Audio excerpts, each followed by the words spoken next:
ഭാരതത്തിൽ ഉണ്ടായിട്ടുള്ള ഏറ്റവും പുരാതനമായിട്ടുള്ള അറിവുകളാണ് വേദങ്ങൾ. ഈ വേദങ്ങളെ നാലായിട്ട് പകുത്തത് വേദവ്യാസനാണ്. ഈ വേദങ്ങൾ ആരാണ് എഴുതിയതെന്നോ ഏത് കാലത്താണ് എഴുതിയതെന്നോ വ്യക്തമായിട്ടുള്ള ഒരു ധാരണ നമുക്ക് ഇല്ല എന്നാണ്. എന്തായാലും അതിനെ നാലായിട്ട് പകുത്തത് കൊണ്ടാണ്, വ്യാസഭഗവാൻ പകുത്തത് കൊണ്ടാണ് അദ്ദേഹത്തിന് വേദവ്യാസൻ എന്നുള്ള പേര് വന്നതെന്നാണ്. അപ്പം അതിനുശേഷം ഉപനിഷത്തുകൾ വന്നു. ഉപനിഷത്തുകൾ വേദങ്ങളിലെ അറിവുകൾ തന്നെ കുറച്ചുകൂടെ ലളിതമാക്കി. അത് കുറച്ചുകൂടെ ലളിതമാക്കി പുരാണങ്ങളാക്കി, കഥകളാക്കി വന്നു. അപ്പൊ അതും മനുഷ്യർക്ക് മനസ്സിലാക്കാൻ വേണ്ടിയിട്ട് ബുദ്ധിമുട്ടായതുകൊണ്ട് എല്ലാവരെയും മനുഷ്യർക്ക് സങ്കല്പിക്കാവുന്ന രീതിയിലുള്ള കഥാപാത്രങ്ങളാക്കിക്കൊണ്ടാണ് ഇതിഹാസങ്ങളായിട്ടുള്ള രാമായണവും മഹാഭാരതവും വന്നത്. അപ്പൊ മഹാഭാരതമായിട്ട് കിടപിടിക്കാൻ പറ്റുന്ന വേറൊരു ഗ്രന്ഥം ഇല്ലാതിരിക്കാനും കാരണം അത് തന്നെയാണ്. ഇതിനെ 5ാമത്തെ വേദമെന്നാണ് പറയുന്നത് നമ്മുടെ ഭാരതത്തില്. അപ്പം ഇതില് എല്ലാത്തിനെയും മനുഷ്യരായിട്ടാണ് കണ്ടിരിക്കുന്നത്. മനുഷ്യരുടെ രൂപം എല്ലാ ഊർജങ്ങൾക്കും കൊടുത്തിരിക്കുകയാണ്. ഇപ്പം നമ്മൾ ഈശ്വരൻ സർവ്വവ്യാപിയായിട്ടുള്ള ഊർജമാണ്, എല്ലാത്തിലും നിറഞ്ഞിരിക്കുന്ന ചൈതന്യമാണെന്ന് പറയുമ്പോൾ നമ്മുടെ ബുദ്ധി കൊണ്ട് അതിനെ സങ്കല്പിച്ചെടുക്കാൻ വേണ്ടിയിട്ട് പറ്റില്ല. അപ്പൊ ഇതിനെ സങ്കല്പിച്ചെടുക്കണമെങ്കിൽ നമുക്ക് ഒരു രൂപം വേണം. അപ്പൊ ആ രൂപം കൊടുക്കുമ്പോഴും മനുഷ്യരായിട്ട് തന്നെയുള്ള രൂപങ്ങൾ കൊടുക്കുകയാണെങ്കിൽ നമുക്ക് റിലേറ്റ് ചെയ്യാൻ, നമുക്ക് സങ്കല്പിച്ചെടുക്കാൻ വളരെ എളുപ്പമായിരിക്കും. അപ്പം നമുക്ക് ഈ ഒരു അറിവുകളിലേക്ക്, ആഴങ്ങളിലേക്ക് പോകാൻ വേണ്ടിയിട്ടുള്ള ഒരു സൂചികയായിട്ട് നമുക്ക് ഈ മഹാഭാരതത്തിനെ കാണാം. എല്ലാ കഥാപാത്രങ്ങളെയും മനുഷ്യരുടെ രൂപം കൊടുത്തിരിക്കുകയാണ്. അല്ലെങ്കിൽ നമ്മളിപ്പോൾ കണ്ടുകൊണ്ടിരിക്കുന്ന മൃഗങ്ങളുടെയും അതുമല്ലെങ്കിൽ പല രീതിയിലുള്ള ഇതിനെക്കുറിച്ചിട്ടുള്ള പല രീതിയിലുള്ള പർവ്വതങ്ങളായിട്ടും നദികളായിട്ടും ഒക്കെ നമുക്ക് കണ്ട് മനസ്സിലാക്കാവുന്ന രീതിയിലുള്ള കഥാപാത്രങ്ങളാക്കി മാറ്റിയിരിക്കുകയാണ്, വളരെ മനോഹരമായിട്ടുള്ള രീതിയിൽ. അപ്പം ഇത് വായിക്കാൻ സാധിക്കുക എന്ന് പറയുന്നത്, ഇതിനെക്കുറിച്ചിട്ട് അറിയുക എന്ന് പറയുന്നത്, ആഴത്തിൽ അറിയുക എന്നൊക്കെ പറയുന്നത് വലിയ ഭാഗ്യമാണ്. നമുക്ക് കൂടുതൽ ആധ്യാത്മികമായിട്ടുള്ള ആഴങ്ങളിലേക്ക് പോകാൻ വേണ്ടിയിട്ട് നമ്മളെ സഹായിക്കും. അപ്പോൾ ഉപനിഷത്തുകളിലൊക്കെ ഉപദേശങ്ങളാണ്. അതൊക്കെ വളരെ ഏറ്റവും ലളിതമായിട്ടുള്ള രീതിയിൽ ഇതിലെ കഥാപാത്രങ്ങൾ വേറൊരു കഥാപാത്രത്തിന് പറഞ്ഞു കൊടുക്കുന്നതൊക്കെ വളരെ വിശദമായിട്ടുള്ള രീതിയിൽ ഭാവിയിൽ ഇതിലേക്ക് വരുന്നുണ്ട്. ഇപ്പം നമ്മൾ സൃഷ്ടിയുടെ കഥയെക്കുറിച്ചിട്ടാണ് കേട്ടോണ്ടിരിക്കുന്നത്. ഇപ്പൊ ഈ സൃഷ്ടി കേൾക്കുന്ന സമയത്ത് ഇവിടെ രുദ്രന്മാരെ കുറിച്ചിട്ടും വസുക്കളെ കുറിച്ചിട്ടും ഒക്കെ പറയുന്നുണ്ട്. ഇപ്പൊ രുദ്രന്മാരെന്ന് പറയുന്നത് ഊർജരൂപങ്ങളാണ്. ഊർജരൂപങ്ങൾ എന്ന് പറഞ്ഞു കഴിയുമ്പോൾ അതിനെ നമുക്ക് സങ്കല്പിക്കാൻ പറ്റാത്തത് കൊണ്ട് അവർക്ക് മനുഷ്യരുടെ പേരുകൾ ഇട്ട് കൊടുത്തിരിക്കുകയാണ്. ഊർജം എന്ന് പറഞ്ഞാൽ നമ്മുടെ ഉള്ളിലെ ഊർജം തന്നെയാണ് ഈ 11 രുദ്രന്മാരെന്ന് പറയുന്നത്. നമ്മുടെ ഉള്ളിലെ പ്രാണനുകളും ഉപപ്രാണനുകളും ആത്മാവും കൂടെ ചേർന്നാണ് ഈ രുദ്രന്മാർ. രുദ്രന്മാരുടെ പ്രതിഷ്ഠകളൊക്കെ നമുക്ക് പല ക്ഷേത്രങ്ങളിലും കാണാവുന്നതാണ്. രുദ്രൻ എന്നും പറഞ്ഞുകൊണ്ടുള്ള രീതിയിലുള്ള ഒരു പ്രതിഷ്ഠയുണ്ട്. അപ്പൊ ഇതിനൊക്കെ വളരെ ശാസ്ത്രീയമായിട്ടുള്ള കാഴ്ചപ്പാടുകളിലേക്ക് എത്താൻ വേണ്ടിയിട്ട് നമ്മളെ സഹായിക്കും ഇതിൻ്റെയുള്ള ആഴത്തിലുള്ള പഠനങ്ങൾ. അതിനോടൊപ്പം തന്നെ വസുക്കളെ കുറിച്ചിട്ട് പറയുന്നുണ്ട്. വസുക്കളും ഊർജങ്ങൾ തന്നെയാണ്, നമ്മുടെ പ്രകൃതിയിൽ കാണുന്ന ഊർജങ്ങൾ തന്നെയാണ് വസുക്കൾ എന്ന് പറയുന്നത്. അപ്പം നമ്മൾ കഴിഞ്ഞ വീഡിയോയിൽ കശ്യപനും അദ്ദേഹത്തിന്റെ 13 ഭാര്യമാരും കൂടി ചേർന്ന് നടത്തിയ സൃഷ്ടിയെ കുറിച്ചിട്ടാണ് കേട്ടത്. സൃഷ്ടിയുടെ ഭൂരിഭാഗവും അങ്ങനെ നടന്നിട്ടുണ്ടായിരുന്നു. ഇനി നമ്മൾ പുതിയ വീഡിയോയിലേക്ക് കിടക്കുകയാണ്. ഞാൻ റിജു രാമൻ നിങ്ങളെ എല്ലാവരെയും പുതിയൊരു വീഡിയോയിലേക്ക് സ്വാഗതം ചെയ്യുന്നു. നാരായണം നമസ്കൃത്യ നരം ചൈവ നരോത്തമം ദേവീം സരസ്വതീം വ്യാസം തതോ ജയമുദീരേ. അപ്പൊ നമ്മള് ആദ്യത്തെ ഈ സൃഷ്ടിയുടെ ആരംഭത്തിൽ തന്നെ ബ്രഹ്മാവിന്റെ മാനസപുത്രന്മാരെ കുറിച്ചിട്ട് പറഞ്ഞിട്ടുണ്ടായിരുന്നു. അതിലെ അങ്കിരസ് ആദ്യത്തെ മകൻ മരീചിയാണ്. മരീചിയുടെ മകനായിട്ടുള്ള കശ്യപനും അതോടൊപ്പം തന്നെ ദക്ഷന്റെയും പ്രസൂതിയുടെയും മക്കളെ 13 കന്യകമാരും കൂടി ചേർന്നിട്ടാണ് പ്രധാനപ്പെട്ട ഈ എല്ലാ സൃഷ്ടിയും നടന്നിട്ടുള്ളത്. പിന്നെ വരുന്നത് അങ്കിരസാണ്. അങ്കിരസിന് 3 മക്കളാണ്, ബൃഹസ്പതി, സമ്പർത്തൻ, ഉദത്തൻ. ഇതിൽ ബൃഹസ്പതിയെ കുറിച്ചിട്ട് ഈ ഏതെങ്കിലും രീതിയിലുള്ള പഴയ കഥകളൊക്കെ കേട്ടിട്ടുള്ളവർക്കൊക്കെ വളരെ സുപരിചിതനായിട്ടുള്ള ആളായിരിക്കും. അദ്ദേഹം ദേവന്മാരുടെ ഗുരുവായിട്ട് അറിയപ്പെടുന്ന ആളാണ്. അതിനുശേഷം അത്രിക്ക് വേദവിജ്ഞാനന്മാരായിട്ടുള്ള അനേകം പുത്രന്മാരുണ്ട്. അനേകം മഹർഷിമാരുടെ സൃഷ്ടി നടത്തിയത് അത്രിയാണ്.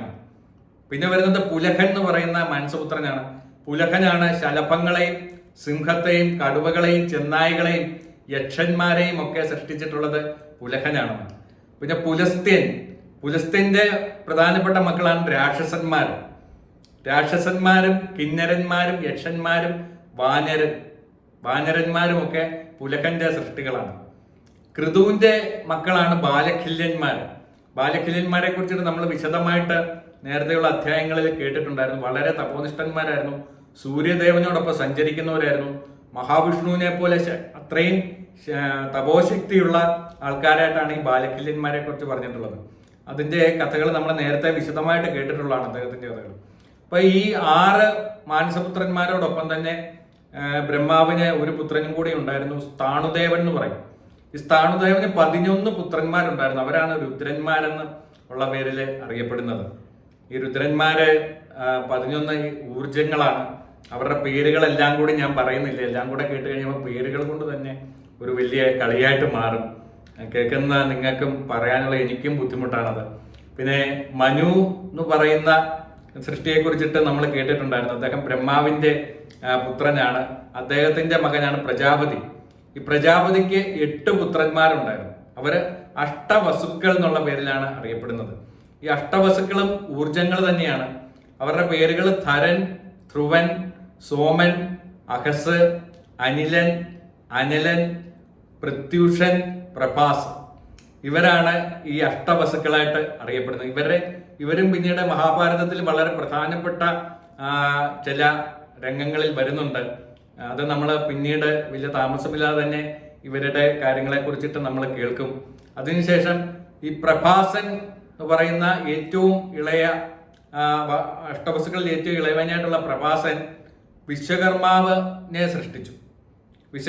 സൃഷ്ടിച്ചത് ബൃഹസ്പതിയുടെ സഹോദരിയായിട്ടുള്ള പരസ്ത്രീയെ വിവാഹം കഴിച്ചിട്ട് ഇവർക്ക് 2 പേർക്കും കൂടി ഉണ്ടായതാണ് വിശ്വകർമാവിനെ കുറിച്ചിട്ട് അറിയാത്തവരാരുമില്ല.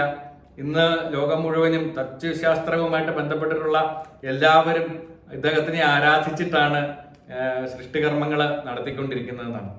ധർമ്മരാജാവിന് 3 മക്കളുണ്ടായിരുന്നു. ധർമ്മരാജാവിനെ കുറിച്ചിട്ട് നമ്മൾ കേട്ടിട്ടുണ്ടായിരുന്നു കഴിഞ്ഞ ദിവസം. ധർമ്മരാജാവിന്റെ ഭാര്യമാരായിരുന്നു ഈ നേരത്തെ പറഞ്ഞ ദക്ഷന്റെയും പ്രസൂതിയുടെയും മക്കളിലെ 10 പേര്. അതില് അവർക്ക് 3 മക്കളുണ്ടായെന്നാണ്. ആ മക്കളുടെ പേരുകള് ശമൻ, കാമൻ, ഹർഷൻ എന്നാണ്. ഇവരുടെ ഭാര്യമാര് ശമന്റെ ഭാര്യ പ്രാപ്തി, കാമന്റെ ഭാര്യ രതി, ഹർഷന്റെ ഭാര്യ നന്ദ. അപ്പൊ ഇതൊക്കെ നമ്മളുടെ മനുഷ്യന്റെ വികാരങ്ങളുമായിട്ട് ബന്ധപ്പെട്ട് കിടക്കുന്ന കാര്യങ്ങളാണ്. അതിനെയും മനുഷ്യരൂപം കൊടുത്ത് ഇവിടെ അവതരിപ്പിച്ചിരിക്കുകയാണ്. അപ്പം ഭൃഗു എന്ന് പറയുന്ന മഹർഷിയെ കുറിച്ചിട്ട് നമ്മൾ കേട്ടിട്ടുണ്ടായിരുന്നു. ബ്രഹ്മാവിന്റെ ശരീരത്തിൽ നിന്ന് ഹൃദയത്തിൽ നിന്നും വന്ന മഹർഷിയാണ്. അദ്ദേഹത്തിന് ചെവനൻ എന്ന് പറയുന്ന ഒരു പുത്രൻ ഉണ്ടായ കഥ നമ്മൾ വളരെ വിശദമായിട്ട് കേട്ടായിരുന്നു. ആ ചെവനൻ ഉണ്ടാകുന്നതിന് മുമ്പ് ഇദ്ദേഹത്തിന് ഉണ്ടായിട്ടുള്ള പുത്രനായിട്ട് കവി എന്ന് പറയുന്നത്. കവിക്ക് 2 പുത്രന്മാരായിരുന്നു. അത് ബുധനും ശുക്രനുമാണ്. അതിലെ ശുക്രൻ അസുരഗുരുവായിട്ടാണ് അറിയപ്പെടുന്നത്. ശുക്രനെ കുറിച്ചിട്ടുള്ള കഥയും വളരെ വിശദമായിട്ട് പിന്നീട് വരുന്നുണ്ട്. വലിയ ഒരു റോള് അദ്ദേഹത്തിന് ഈ മഹാഭാരതത്തില് കുറച്ച് കഴിയുമ്പോൾ നമുക്ക് കാണാൻ വേണ്ടിയിട്ട് സാധിക്കും. അപ്പം ബ്രഹ്മാവിന്റെ പുത്രനായിട്ടുള്ള മനുവിന്റെ തുടയെ പിളർന്ന് ഉർവൻ എന്നും പറഞ്ഞുകൊണ്ട് ഒരു പുത്രൻ ഉണ്ടായിട്ടുണ്ടായിരുന്നു. അപ്പൊ ഉർവന് ഒരു പുത്രൻ ഉണ്ടായി. ആ പുത്രന്റെ പേരാണ് ഋജീകൻ എന്ന് പറയും. ഋജീകന് അനേകം പുത്രന്മാരുണ്ടായിട്ടുണ്ടായിരുന്നു. അതില് ഏറ്റവും പ്രധാനപ്പെട്ട ആളാണ് ജമദഗ്നി. ഈ ജമദഗ്നിക്ക് 4 പുത്രന്മാരുണ്ടായിരുന്നു. ഈ 4 പുത്രന്മാരില് ഒരാള് വളരെ പ്രധാനപ്പെട്ട ഒരാളാണ്, ഏറ്റവും ഇളയ ആള്. അദ്ദേഹമാണ് ഭാർഗവരാമൻ, പരശുരാമൻ എന്നുള്ള പേരിൽ അറിയപ്പെടുന്നത്. പരശുരാമനെ കുറിച്ചിട്ട് നമ്മൾ ഇനിയും വളരെ വിശദമായിട്ട് മഹാഭാരതത്തില് മുമ്പോട്ട് പോകുമ്പോൾ വളരെ വിശദമായിട്ട് അദ്ദേഹത്തിന്റെ കഥകൾ നമ്മൾ കേൾക്കുന്നുണ്ട്. നമ്മൾ നേരത്തെ കേട്ടായിരുന്നു പരശുരാമനാണ് ഈ നമ്മുടെ യുഗങ്ങൾ സംഗമിക്കുന്ന ഒരു സമയം ഉണ്ടായിരുന്നു. അതായത് ത്രേതായുഗവും ദ്വാപരയുഗവും സംഭവിക്കുന്ന സമയത്ത് വളരെയധികം അധർമ്മികളായിട്ടുള്ള ക്ഷത്രിയന്മാർ വന്നപ്പോൾ അവരെ എല്ലാരെയും കൊന്ന് ധർമ്മത്തെ വീണ്ടെടുത്തത് ഈ പരശുരാമനാണ്. അദ്ദേഹം വിഷ്ണുവിന്റെ ഒരു അംശം തന്നെയായിട്ടാണ് നമ്മുടെ കഥകളിൽ കാണുന്നത്. അതോടൊപ്പം തന്നെ വരുണൻ എന്ന് പറയുന്ന ഒരു ദേവനുണ്ട്, നമ്മുടെ കടലിന്റെ ദേവനാണ്. അദ്ദേഹത്തിന്റെ പത്നി ശുക്രന്റെ മകളെയാണ് അദ്ദേഹം വിവാഹം കഴിച്ചത്. ദേവി എന്നായിരുന്നു പേര്. അപ്പൊ ഈ വരുണനും ദേവിക്കും കൂടി ഉണ്ടായതാണ് സുര എന്ന് പറയുന്ന ഒരു കന്യക. ഈ സുരയ്ക്ക് ഒരു മകനുണ്ടായി. മകൻ എന്ന് പറയുന്ന മകന്റെ പേര് അധർമ്മൻ എന്നാണ്. അധർമ്മം എന്താണെന്ന് നമുക്കറിയാം. അധർമ്മൻ എന്നാണ്. അധർമ്മത്തിന്റെ ദേവതയാണ് ഈ അധർമ്മൻ. ഈ അധർമ്മൻ ഉണ്ടായത് ഒരു പ്രത്യേക സാഹചര്യത്തിലാണ്. മനുഷ്യര് അവരുടെ വിശപ്പ് സഹിക്കാൻ വയ്യാതായപ്പോൾ അവർ ആർത്തികാരം പരസ്പരം പിടിച്ച് തിന്നാൻ വേണ്ടിയിട്ട് തുടങ്ങിയതാണ്. അപ്പൊ അത്രയും മോശപ്പെട്ട ഒരവസ്ഥയിലേക്ക് ആൾക്കാർ എത്താൻ വേണ്ടിയിട്ട് തുടങ്ങി. ആ സമയത്താണ് അധർമ്മന്റെ ജനനം നടന്നതാണ്. അതുവരെ അധർമ്മം ഇവിടെ ഉണ്ടായിരുന്നില്ല എന്നാണ്. അങ്ങനെ അധർമ്മം ജന്മം കൊണ്ടു. അവൻ സർവനാശകനാണ്. എല്ലാത്തിനെയും അധർമ്മം കൊണ്ടാണ് ഈ ലോകത്ത് നാശങ്ങളെല്ലാം ഉണ്ടായിക്കൊണ്ടിരിക്കുന്നത്. അധർമ്മം എപ്പോഴാണോ കൂടുതലായിട്ട് വർദ്ധിക്കുന്നത് ആ സമയത്ത് ധർമ്മം നേരിടാൻ വേണ്ടിയിട്ട് വലിയൊരു നാശവും കൂടി സംഭവിക്കുന്നത് നമുക്ക് കാണാം. അത് അന്നും ഇന്നും എന്നും ഈ ഇത് കണ്ടുകൊണ്ടിരിക്കുന്നുണ്ട്. അധർമ്മം എവിടെയൊക്കെയാണോ കൂടുതലായിട്ട് ഉണ്ടാകുന്നത് അവിടെയൊക്കെ ഒരു കൂട്ടനാശം. അന്ന് അത് ചെയ്യാൻ വേണ്ടിയിട്ട് അവതാരങ്ങൾ ഉണ്ടായിട്ടുണ്ടെങ്കിൽ ഇന്ന് അത് ചെയ്യുന്നത് പ്രകൃതി തന്നെ പലപ്പോഴും പല സ്ഥലത്തും ചെയ്യുന്നതായിട്ട് നമുക്ക് കാണാൻ വേണ്ടിയിട്ട് സാധിക്കുന്നുണ്ട്. അതിനുശേഷം ഈ അധർമ്മന് നിര്യതി എന്ന് പറയുന്ന ഒരു ഭാര്യയിൽ ഉണ്ടായതാണ് നൈര്യത്യന്മാർ. ഈ നൈര്യത്യന്മാർ എന്ന് പറയുന്നത് ഭയൻ, മഹാഭയൻ, മൃത്യു എന്ന് പറയുന്നവരാണ്. ഈ മൃത്യുവാണ് അന്തകൻ. മൃത്യുവിന് ഭാര്യയും മക്കളും ഒന്നുമില്ല. അവനാണ് എല്ലാവരെയും അവസാനിപ്പിക്കുന്ന ഒരാളെന്ന് പറയുന്നത്. അപ്പം ഇതാണ് ജനമേജയ രാജാവിന്റെ ചോദ്യത്തിന് ഉത്തരമായിട്ട് വൈശമ്പായനൻ ആ ആദ്യത്തെ സൃഷ്ടിയെ കുറിച്ചിട്ട്, അതായത് ദേവന്മാരുടെയും അസുരന്മാരുടെയും ഗന്ധർവന്മാരുടെയും കിന്നരന്മാരുടെയും മൃഗങ്ങളുടെയും പക്ഷികളുടെയും അതുപോലെയൊക്കെ തന്നെയുള്ള എല്ലാ ഊർജങ്ങളുടെയും ആ സൃഷ്ടിയെ കുറിച്ചിട്ടുള്ള വിശദമായിട്ടുള്ള ഒരു വിവരണമാണ് ഈ വൈശമ്പായനൻ കൊടുത്തത്. അതിനുശേഷം ജനമേജയൻ വീണ്ടും ചോദ്യം ചോദിക്കാൻ വേണ്ടിയിട്ട് തുടങ്ങി. തൻ്റെ ഈ അസുരന്മാരും ദേവന്മാരും ഭൂമിയിലേക്ക് അംശാവതാരം എടുത്തല്ലോ, അതാരൊക്കെയാണെന്ന് അറിയണം എന്നുള്ള ഒരു ആഗ്രഹം എനിക്കുണ്ട്. അത് അങ്ങ് വിശദമായിട്ട് പറയണം എന്ന് പറഞ്ഞു. അപ്പൊ നമ്മൾ മഹാഭാരതം കഥയിലെ പ്രധാന കഥാപാത്രങ്ങളൊക്കെ അവര് ഏതൊക്കെ അസുരന്മാരുടെയും ഏതൊക്കെ ദേവന്മാരുടെയും അംശാവതാരമാണ് എന്നുള്ളതാണ് നമ്മൾ ഇനി അടുത്തൊരു വീഡിയോയിൽ നമ്മൾ കേൾക്കാൻ വേണ്ടിയിട്ട് പോകുന്നത്. ഇന്ന് ചെറിയൊരു വീഡിയോ ആയിരുന്നു, കാരണം ഇത് മുഴുവൻ പേരുകൾ കിടക്കുന്ന ഒരു കാര്യമാണ്. അതായത് ഏറ്റവും സങ്കീർണമായിട്ടുള്ള ഒരു അധ്യായങ്ങളിൽ ഒന്നാണ് ഈ ഇതെന്ന് പറയുന്നത്, ഈ നമ്മുടെ ഇപ്പോൾ നമ്മൾ കേട്ടുകൊണ്ടിരിക്കുന്ന ഈ ഒരു പർവം എന്ന് പറയുന്നത്. അതുകൊണ്ട് ഇന്നത്തെ വീഡിയോ തൽക്കാലം ഞാൻ അവസാനിപ്പിക്കുകയാണ്. ക്ഷമയോട് കേട്ടിട്ടിരുന്ന എല്ലാവർക്കും വലിയൊരു നന്ദി അറിയിക്കുന്നു. കൂടുതൽ ആൾക്കാരിലേക്ക് നിങ്ങൾ എത്തിക്കുന്നുണ്ടെന്ന് ഞാൻ വിചാരിക്കുകയാണ്. അപ്പോൾ അടുത്ത വീഡിയോയിൽ വീണ്ടും കാണാം. എല്ലാവർക്കും നമസ്കാരം.